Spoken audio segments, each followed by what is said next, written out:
All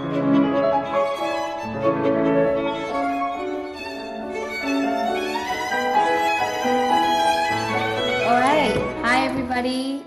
My name is Yerin Kim. If this is your first time watching, this interview and I guess online meeting is made for the South Bend Area Music Teachers Association. I'm the program director for the organization. Today we have amazing pianist and a great just human with us. Her name is Oksana Ezhokina. She's the chair, head of the keyboard department keyboard department at the Pacific Lutheran in no, not Seattle, Tacoma.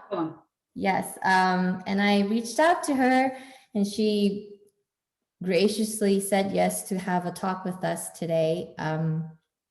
If you are interested on what we are doing, we've had so far 3 other amazing talks through this program. When pandemic hit last year, we decided to go online, and I've been really fortunate to interview a lot of really inspiring people through this program. So if you'd like, just check on our online workshops on our website.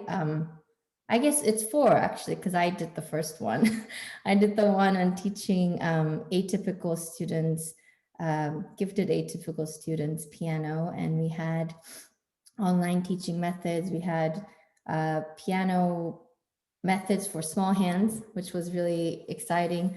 We had the fish-off competition president come and talk, and this is the last one of this season, and I'm really excited. So Oksana, I asked you to come because I just wanted to talk about a really important topic that's been in everybody's mind probably, but it's just been kind of center of the topic in the recent years. Also, a lot has happened in this, this, I can't say troubling because a lot good has happened too. And so I want to talk about leadership in music, women leadership in music, and issues and topics around gender. And it's such a big area, right? And it's not a light topic either, but I just wanted to, you've been in this field a lot longer than I have. And you've been in, in leadership roles in many, many organizations. Oksana is running this amazing program in Icicle Creek. I've been there when I was a student. It's one of the most inspiring programs you can go as musicians, young and old. It's a beautiful place, and she runs that beautifully. Yeah, so I just, your name was one of the top that came out when we said, let's talk about women leadership in classical world. So I'm really happy you're here with us today. Thanks for coming. Well, my pleasure. It's my pleasure to be here. I am flattered that you think of me in that light. I never really thought of myself as necessarily at the helm of any of that, you know how it is when put in front of the other, and here we go. So I'm really delighted to be with you all, and thanks for inviting me. Hopefully someday I can visit your beautiful people in person, but given our current restrictions, here we are. Here we are, but it's good. I think it's allowed us to kind of, I don't know, to see this in your pajamas in your bedroom. It's amazing. That's for sure. I think we all got into the Zoom look and the relaxed look, whatever is not in the wide angle of Zoom. Exactly, Zoom formal look. Yeah. So I don't know, let's just kind of chat. One of the things that I grew up in Seoul, South Korea, pretty conservative place, but I don't think my parents started giving me piano lessons with the thought that I was going to be in it for life. I don't think they started because I don't think I show particular amazing prodigy skills. I don't think that was it. And I think it was because I was a girl, because it was a common thing for girls. Oh, girls, you should pick up an instrument. Oh, boys, of course you should go do some sports. It's not harmful. It's just a kind of a thing, I guess, culturally too. But even from that very young age, it starts out that way. I don't know. What's your background, Oksana? Did you grow up in Russia? I did. I lived in Russia until I was 19, and then I came to the US for school. I suppose I have unusual circumstances, as in I have always had a tremendous amount of very strong women role models in my life. My mom, my grandmother were primary breadwinners and very, very strong women.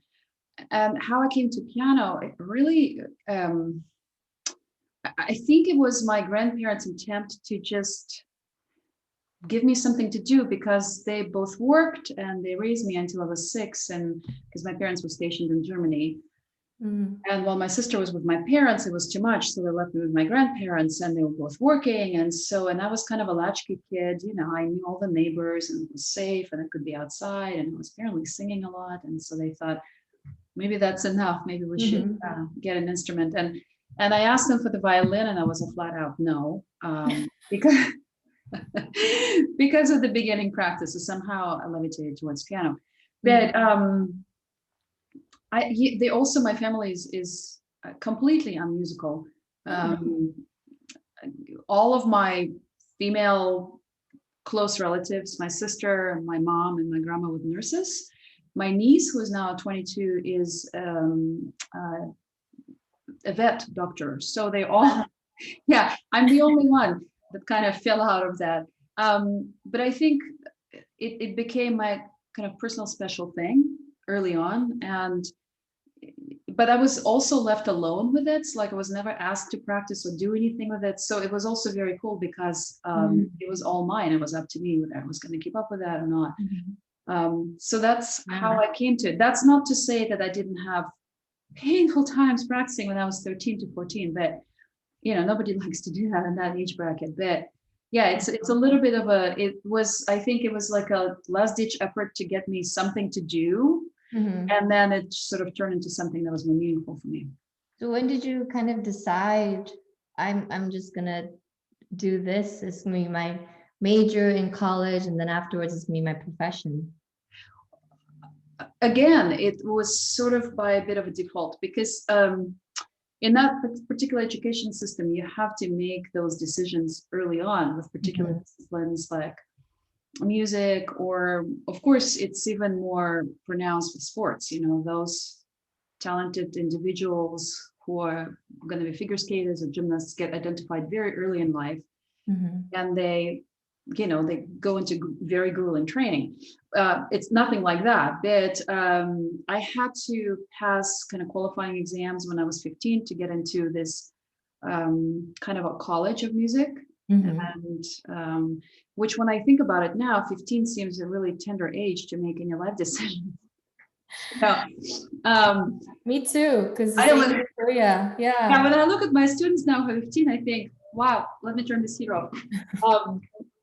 This seems premature, but that was the way to go. And so then you stay in this place for 4 years, and it's essentially a very intensive 4 years of finishing up your high school education, and also just basically doing all things music. Wow. So that's really similar to my background, because mine started in middle school, because it was just an arts, music and dance middle school, and then you just naturally go up to arts and music and dance high school, and you naturally go to a conservatory. And so you're right, it's a really young age to decide that this is what I want. But even then, looking back, I think we had about 34, 35 students in one classroom. Most were girls, and maybe I believe, I don't know how it is now, but when I was there, it was just 3 to 4 boy students in one class. And they're same, I think. I think it was the same. I'm a bit older than you. I'm gonna turn 47 in a few days. Yeah, no, pushing 50. But yeah, it was a bit of the same. But it depended on the instrument, really. So ours was mostly piano. There's some violin students and cello, but it was almost like one boy per instrument in a class. And then some piano boy students went into conducting, but yeah, most of them were girls, and of course some tenors and baritones.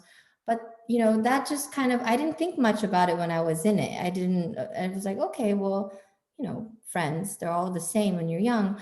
But then I got older, came to college, and I'm like, where is everybody? Where did all my classmates go? We're working women, I'm in this profession. And it's hard because then you start reaching out, you start looking around, and it's like all these talented friends and colleagues you had when you were students, and they're like, well, it's hard. And then the issue of gender eventually naturally comes up. They're like, well, I want to get married. I'm like, and how does that affect what you want to do, with your talent that you had? Because, my middle school and high school had really talented people. It was one of the top art schools in Korea. And I don't know, it was a very kind of, I didn't even know what to think of it when I realized that. And it wasn't really until I got married and I had kids that I really, because it became personal, right? It became a personal issue. I was like, oh, this is why people say when you have a kid, your role is more in the woman mother side.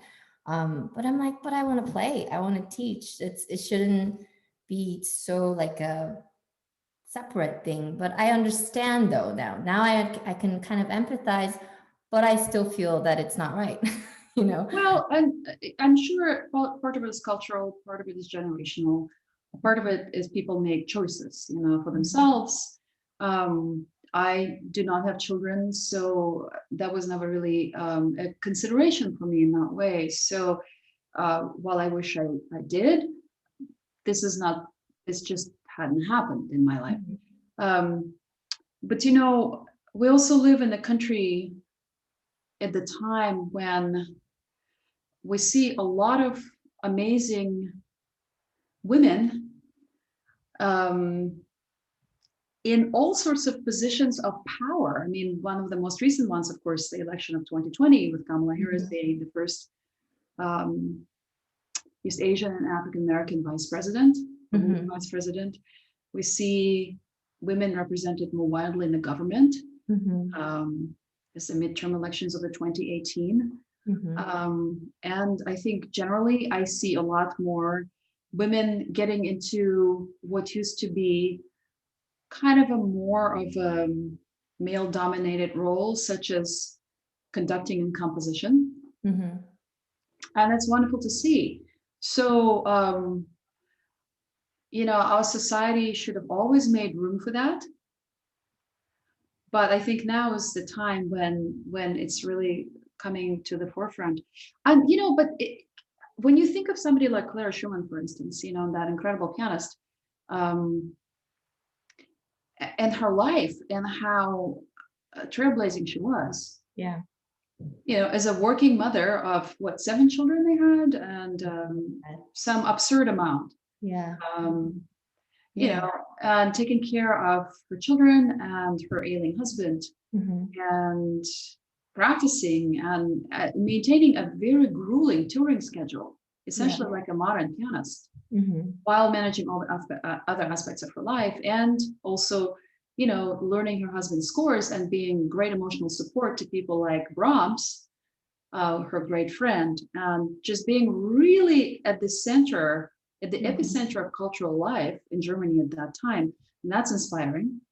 And she's way beyond her time, and she's way beyond, I think, was possible at that particular moment in history. Right. No, I agree. I think I wish we had more of those stories, and I was talking to Brendan actually about this just a few days ago in prep of this talk. I'm like, it's such a deep and big spectrum of things that this topic brings, and I'm trying to put my head around it. And it got down to education, actually, because I was thinking if there were more opportunities for female composers you can never say, oh, this was equally talented. That you can't, I feel like it's just something you can't qualify, quantify, but it's just, if a talent is there, it's there.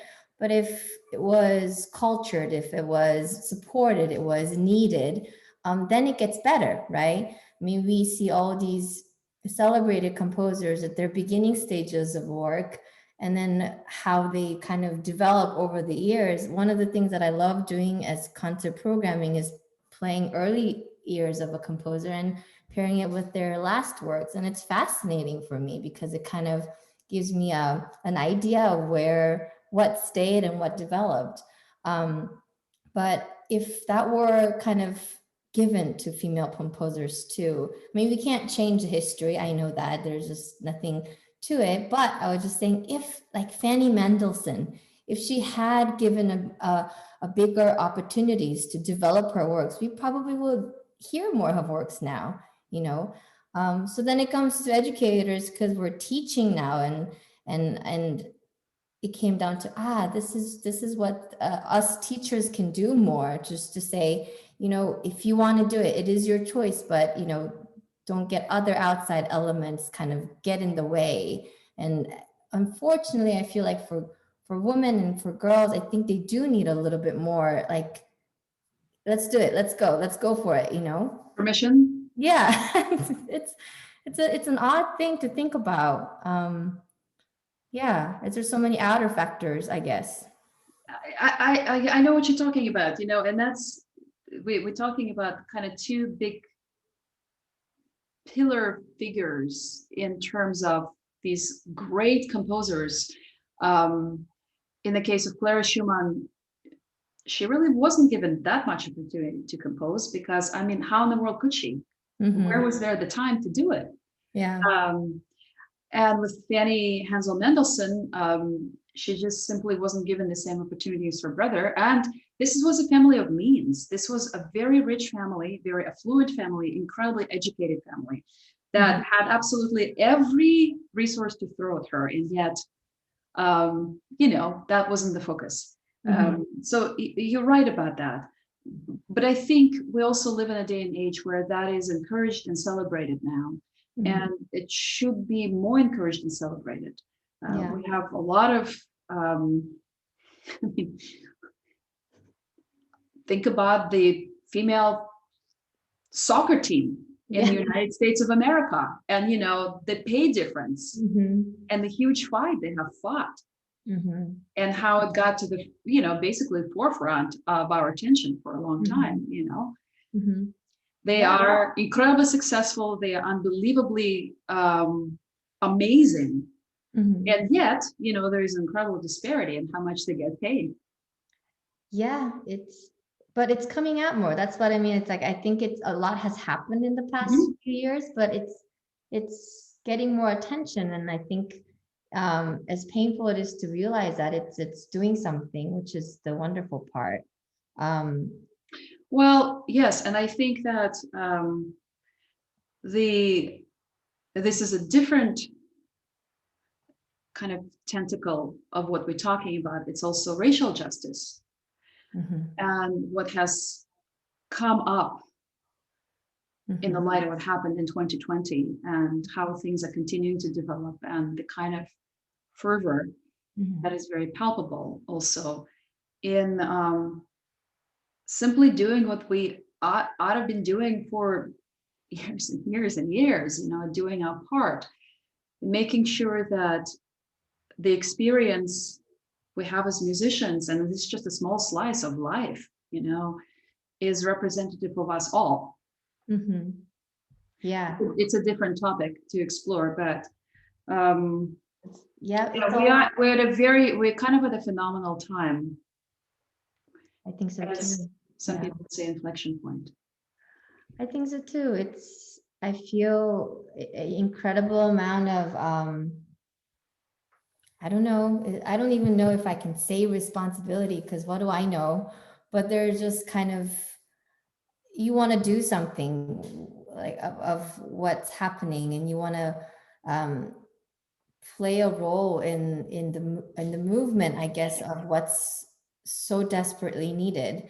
And it's a different kind of energy when you're also educating and performing, programming in your own music too. And that's another thing, not to go back too much, but all the requirements that I was supposed to play as a student, as a young student, were pretty structured and given. There were no not much freedom. It was always like you have to play one Beethoven sonata, one romantic, choose either from Brahms or Rachmaninoff, and then contemporary used to be Debussy. They're like, and now All I'm right. thinking, Yeah. you know, even something small like that, if we can change a bit so that there's more room to celebrate composers that we just didn't think about. And it made me realize, wow, I know so little. Like I want to learn more because I don't know much of it. And so, one of the things that I'm doing with my students is just to dig out more repertoire, women composers, composers of color. And there's so much to celebrate. There Yeah, is, that's there is, and we are, as musicians, with human beings, which means that we have responsibility just on a human level to respond to the injustices around us. Um, and we also have a responsibility as performers and educators to also respond to it within our craft. Uh, it might seem small and insignificant when we're dealing with such huge issues that um, just so woven into the fabric of our life, unfortunately. Um, but I think it's important for us to play our small parts where we sit, where we belong, where we function in our profession, or whether as teachers or performers. So yeah, there is a tremendous amount of music out there that needs to be brought out, and I'm glad that we feel a certain amount of urgency to do that.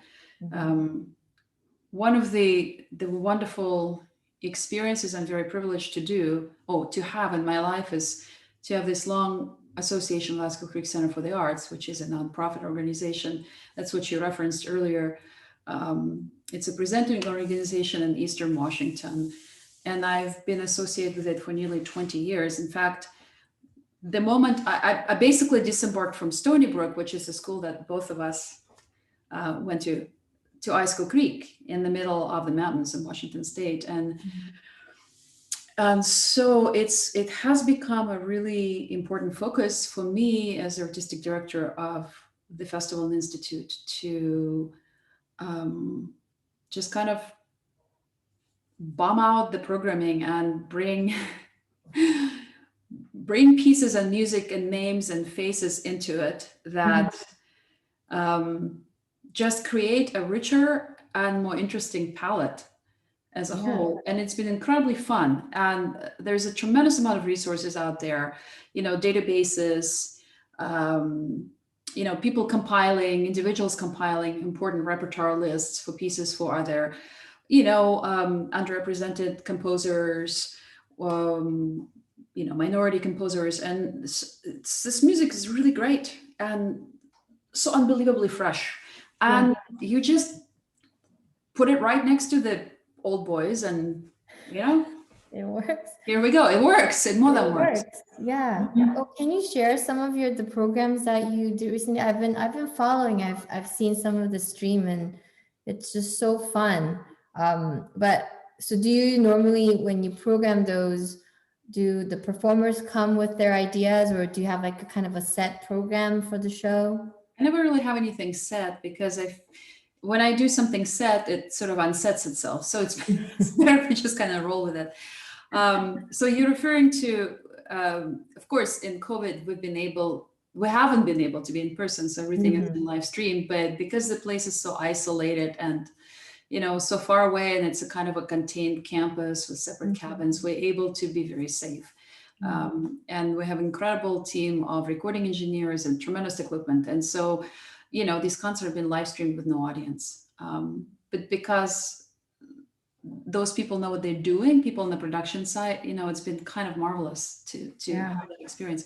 So to get back to your question, no, I never come with preconceived ideas, but I think we all of the colleagues who come are very much of the same mind, that we need to move away from Eurocentric, male-centric, Western European tradition, and this is all we're doing. I mean, it's important. It's what we call the canon. It has been up to now, and I think it's time to change it. But that's that wealth of the repertoire. But people come with great ideas for what they want to do. This concert in May that's coming up, we're doing Ravel Trio and Prokofiev Sonata, and then a few pieces by Florence Price, who is the most preeminent African-American woman composer for violin and piano. This past concert just happened, which was, you'd be proud. It was Stony Brook all the way with Liz Durban and Hurig Puchikan. There was a Missy Mazzoli piece for solo violin. She's a living American composer who resides in Brooklyn. We've done William Grant Still. We've done all kinds of things. Clarissa Saad, people who are still with us and really are creative and creating in the moment, and people who are no longer, but whose music we want to hear. So it's just, and it makes for such a interesting program. It makes for such a diverse and eclectic and yet cohesive experience. Yeah, I love that. That's great. And I'll share the link for the live streaming too, so that Thank you. people could in South Bend and also in Washington could. I feel like people at CW already know much about Icicle. My students do, because I said, go register for this. You should watch this.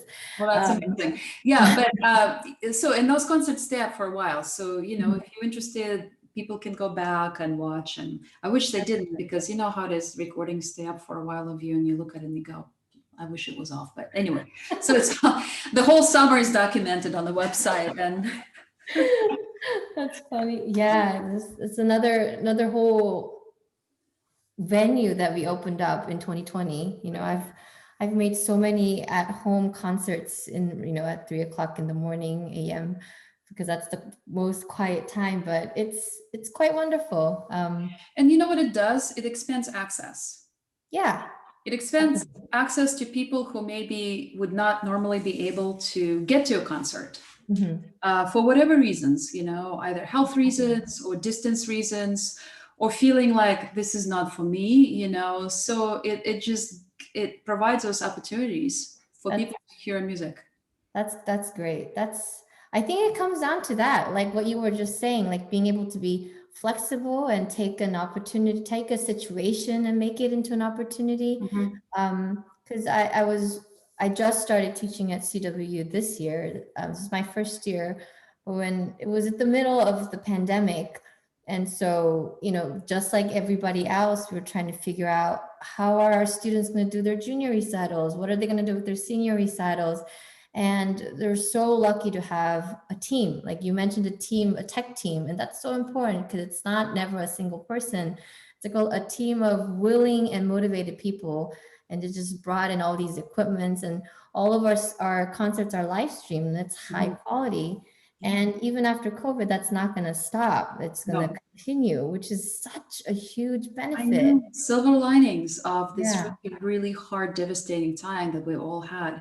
And, because you and I and the wonderful colleagues at South Bend who are maybe watching this, working with young people, these people really have agency, these young people, and they have desire, and they have a real drive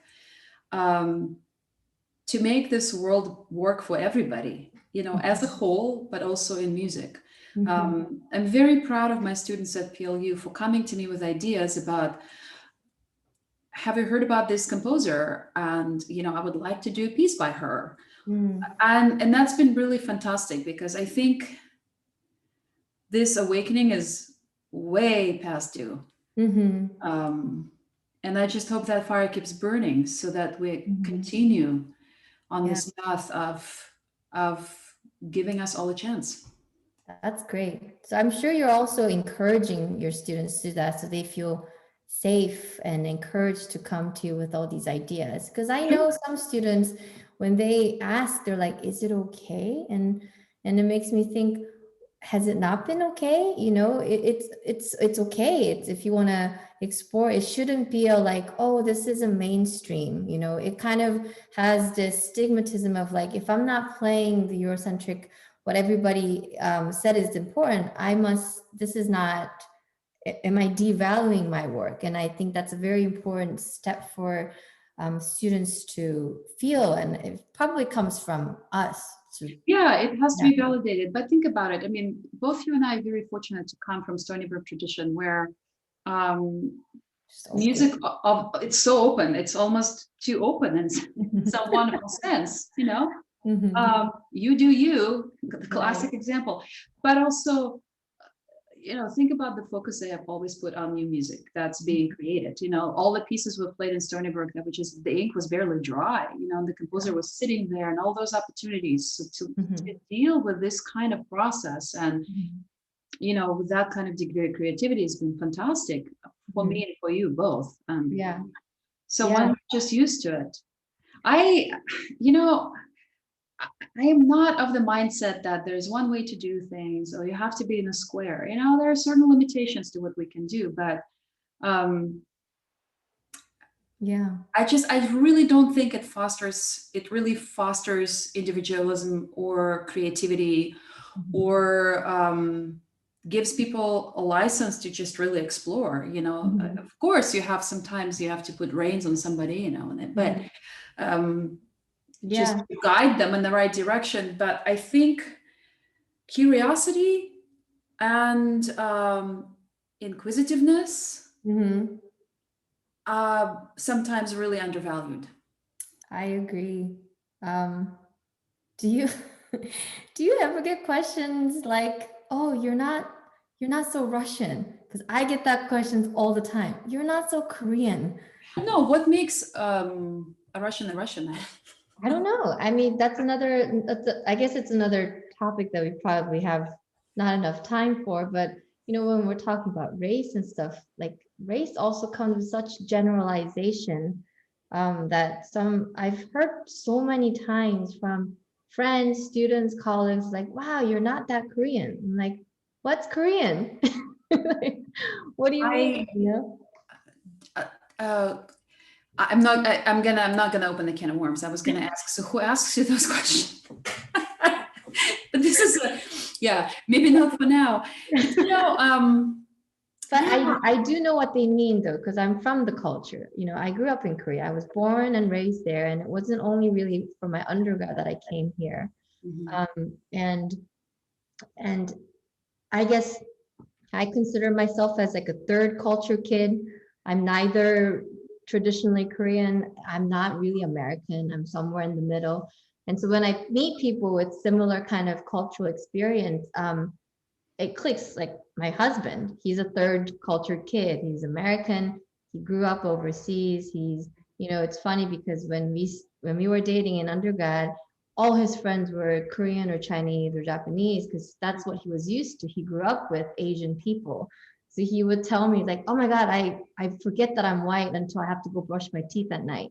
He sees his face. I'm The like, mirror. "Who's Yeah. this white dude?" And I thought that was quite beautiful. It's like there's just no perception of like what looks outside, and it's just about what you're used to, your culture, this diversity. And I sometimes don't know what to say when I get those questions because I just shrug it off like, oh yeah, I grew up here and there, so you I would know be baffled in answering those questions if I were you. Um, but once again, it's the beauty of you staying flexible and kind of being comfortable in your identity yeah. Mm. and just going with it. I'm sure there are moments when you have to think about that more than Mhm. some other times, but um, I don't know. I think music, in a sense, is a great equalizer, Yeah. Mhm. and it could be more so.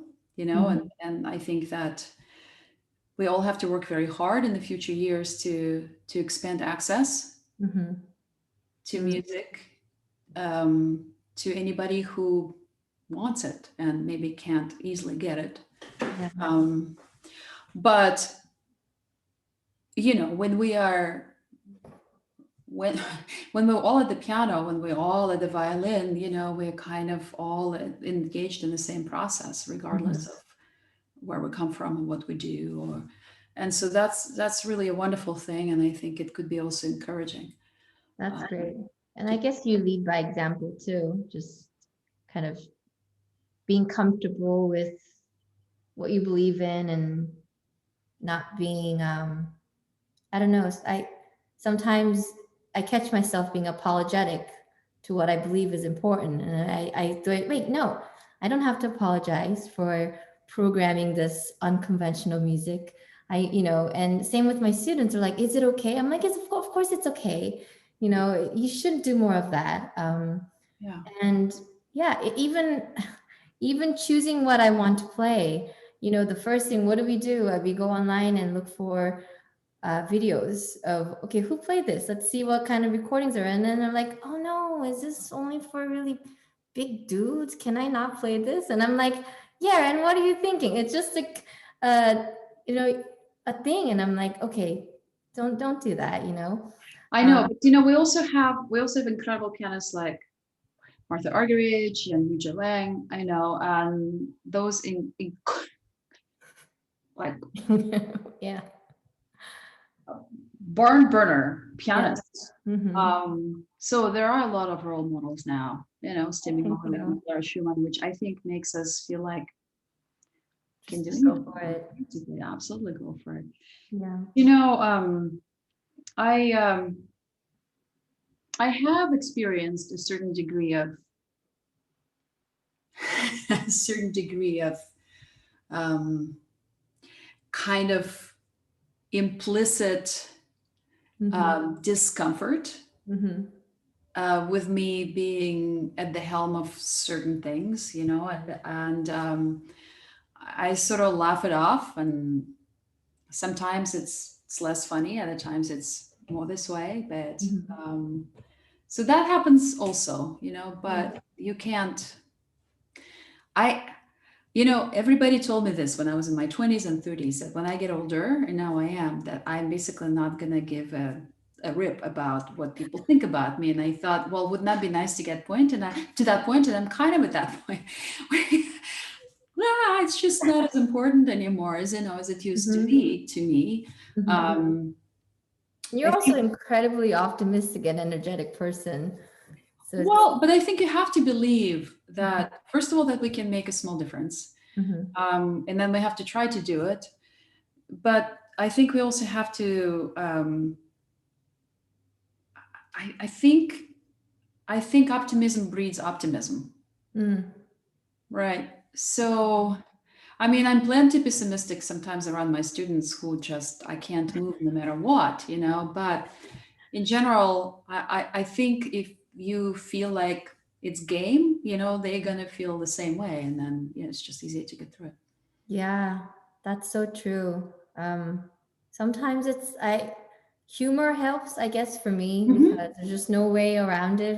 Rather than just laugh it off. And I know with what happened in 2020, with also now what's happening now, with race. Actually, I guess funny story for me because I laughed it off, but not really funny at all. When the COVID first started happening, grocery shop, I would go grocery shopping, and these two couple at the end of the aisle saw me, and they didn't bother saying it quietly. They just said, "Oh, China," and then they went to the next aisle. And for me, I was like, wow, I've lived in this country for a really long time, but that was a first. And I thought so many people experience this on a daily basis, probably. I'm so And, sorry. it's, and I laughed about it. And I came home and I told Brendan, like, next time they do that, I'll just run over and give them a kiss, really freak them out. But yeah, I think the attitude matters, and just to kind of let it be vocal and talk about it. And if there are any issues like that, I always tell my students, just speak up. Just it's uncomfortable, but it's best to talk about it than to internalize it, and then it becomes who you are. I feel like when you internalize a problem and it gets in there, and then it becomes this very uncomfortable, insecure thing, that I just think it's better to be out and be open about it, and then you can do something about it. Like you said, be optimistic and Mhm. and believe that it can make a change? Well, it's hard to be optimistic in the face of shootings in Atlanta, the recent ones, Mm-hmm. or you Terrible. know, Yeah. people, Asian Americans being beaten on the streets with people watching in New York and San Francisco. That's really, there is no reason for optimism there. Mm-hmm. It just it feels heavy, and it feels like, when will we ever get past it? Mm-hmm. Um, but this is what I meant when I said, we have a personal responsibility to model behavior for our students, Mm-hmm. just as human beings. Yeah. And of course, a deep commitment to inclusion and just I don't even know what to say. I mean, I'm so blown away by that incident that you just quoted. I mean, I have heard it from other people that had happened, and I'm terribly sorry. There is really no place for it in our Yeah. lives. It's a hard thing. So that's what I mean. Like, what do you even say when it's a difficult thing because it comes also, I can't say ignorance because they're not ignorant people, and sometimes certain generations we just do things because you harmlessly. It's they're not thinking about the consequences, but it's deep rooted. But there are consequences. Yes, that they don't know, like, and they Dire, don't think dire, about it. far-reaching Yeah. consequences. Words really matter. Oh, like even before you speak it, it matters. The thought of it, the seed of it. And it's just, I know it's not something you can say, okay, that's done, let's move on. It's just going to be a process. And you're right, there's nothing really optimistic about it. I guess I stay optimistic because I am that person. I am the subject, but for me to survive it, I only way I can move on and do something is to be like, well, that wasn't nice. Well, okay, move on. Let's go. What can I do? Go home and tell my kids, it's like, okay, if somebody says that to you, what would you do? You don't, you, on the other hand, don't do that to anybody because what happened to me just now, that hurt. Right. And you shouldn't experience it and you should not let others experience it, you know? And I'm hopeful still because since this, I mean, social media too, the good and the bad. The bad part is that I feel like it's a fashion. Some people just hashtag it and feel like I participated. There's that too, a sort of a more of a kind of reactionary movement. But the other side of it is that it does allow people to really be, oh, wow, this is all going around everywhere.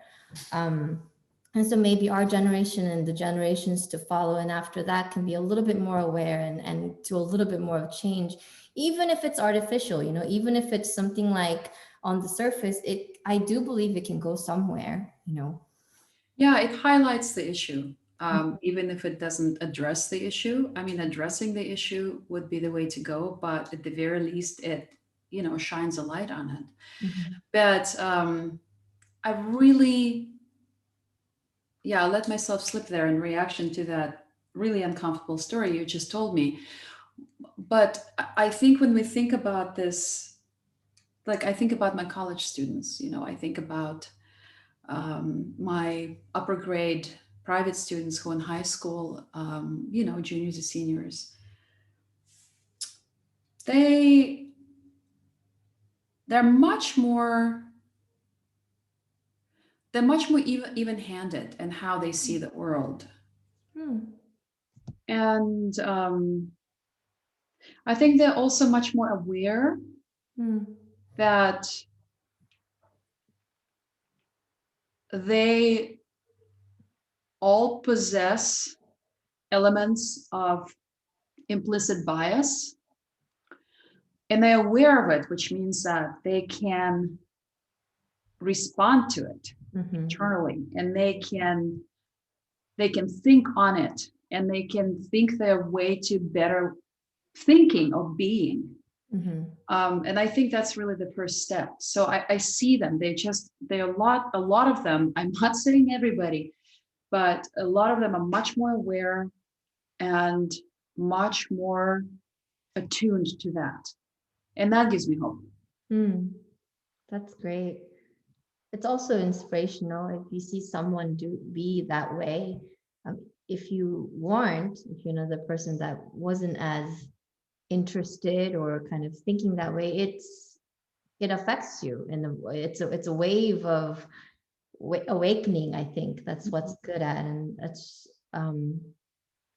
probably why it's so important to have good leadership, because It it's a is role model, in education, and I think that, and of course, sometimes we feel, oh, university, the bastion of whatever. But I'm really proud, for instance, of my school, how it has responded to the very traumatic events of the late, and the kind of light it's shown on what the tremendous amount of work we have to do in making sure that we all have an opportunity to do something meaningful with our lives. And this is where it starts, perhaps, and then my students, who a lot of them come from, a lot of them are first generation college student. A lot of them come from very self-professed conservative families, but then they bring back a different they bring back a different kind of soul and a worldview that then hopefully is then able to change things bit by bit. So I guess here we go back to optimism. That's beautiful. Yeah. It takes courage to acknowledge that there's a problem. I think it's always so much easier and self-assuring to be like, oh, we're okay. We're not that.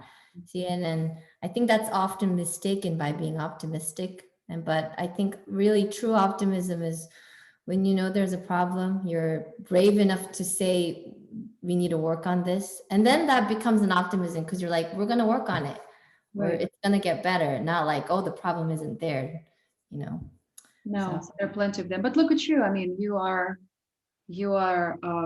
incredibly inspiring professional, working with people and affecting their lives, and modeling, role modeling. And that's also very, very important. And you're one of those Clara Schumann types who. I don't have 7 kids, nor I will. 2 kids. I think 2 kids for the 21st century is plenty. It's the equivalent of 7. I don't know. Yeah. Well, yeah, I don't know. I am optimistic because I think I'm so lucky to be in music. I love what we do. I love practicing, even if it's from midnight to 3 o'clock. Who would go and say, okay, I have my time, I can practice now. And then you go and teach your students. You have colleagues that even if you don't agree, you can talk openly about. I think also it's not that everybody has to agree with me. It's not that I'm not expecting everybody to have the same worldview, and it's not fun when it happens. I mean, exactly. it's living in the bubble is not helpful. And I think this is partly why we're having all sorts of issues now here. It's just everywhere. Yeah. And I think it's okay. Just be able to in a human level, talk, discuss, disagree, and then come to even if it's not an agreement, at least that was a step. And I think it's dangerous to just say, oh, you are like me, so we'll stay that way. And those people, it just goes back to why this all started in the first place, just kind of grouping it. And well, and I think, like I said, music is in some sense, such a democratic process, because you listen. When you play chamber music, you have to listen to your colleagues, and they have to listen to you. That's the rules of the road, and you have to try their ideas, and they have to try your ideas without throwing a temper tantrum, which sometimes happens, but not too often. It's an exchange, and it's an exchange, and it's a compromise, and that's it's something that I think it's a model that could and should be followed in other areas of life. Yeah, I agree. Not that we have all the answers, we don't, But I think we're in the best field. Let's put it out there. All right. Well, and I'm so grateful for people like your colleagues and South Bend who I I know what it's like to teach prep students. I know what it's like to invest so much in kids and see them grow from, you know, Mhm. 7 to college and week Mhm. after week put so much thought and heart into building these individuals both as pianists and human beings and developing them and just walking through that journey with these kids is an amazing thing. So I really admire the work that you all do because then we get to teach these incredible people at the college level and it's such a privilege. So it's really it's and we know that we don't get paid very much, but we still do it because it's Yeah, important because it's it's a vocation, it's not a profession. And so I'm very grateful. yes, yes, I can't agree enough. It's a really it's a work of art, it's a work of passion. You know, Patience patience, yes, and just uh, we and won't, craft, great craft, that takes yeah. you build a student from nothing to Rachmaninoff preludes. I mean, it's so much easier in a sense to, deal with kids who are in college or graduate school because Mhm. they come with their own sets of different considerations. Mhm. But there's something so beautiful and so admirable and so magnificent to see a teacher work with a young student and really bring them along that whole trajectory of the musical experience. So Yeah, that's yeah, that's great. And um my colleagues at the South Bend Association, they're all extremely dedicated teachers. And so really it's been wonderful to get to know them. I am a bit sad that I'm not there anymore, but I know their students are thriving, and it is work of art, it's work of craft, and we won't be having students if it weren't for them in college level. And the exactly. amount of love, the music that they cultivate, they at some it's not like me, where in Korea, where they were in middle school and high school, that kind of it was naturally there. These students all make a decision later saying that I'm going to go into a conservatory or a music school, and your studio teacher has such a big role on that they made them genuinely love what they do. Yeah. And if they don't continue their education in music, I mean, what does it matter? We end up with an incredible generation of music loving, Mm-hmm. hardworking people who appreciate slow, patient gains and um, are really dedicated to the art of creating. And that's all because of this great work. So, Mm-hmm. yeah, I have tremendous amount of respect for people like that. Well, I'm sure they'll be happy to hear it. And I know they're really happy to have you over, even if it's on Zoom, across the country for them in Indiana. Well, maybe Hopefully, someday the planes are still flying, and now some of us are fully vaccinated and, Mhm. you know, Yeah, I think slowly, more or less, we'll go back to normal. a And I redefined normal. yeah, a redefine. That's true. But well, yeah. Well, thank you so much. I wouldn't take too much more of your time, but it's amazing how we can talk about these things and stay positive, because I think it's a heavy topic, but I do genuinely believe that it is an important one and an optimistic one that we can all kind of think about in a very fundamental level. So it was great to speak to you in depth, and yeah, My thanks so much. pleasure. It's a heavy lift, but I think if we all lift it together, we have a chance. Yeah, yeah, Right.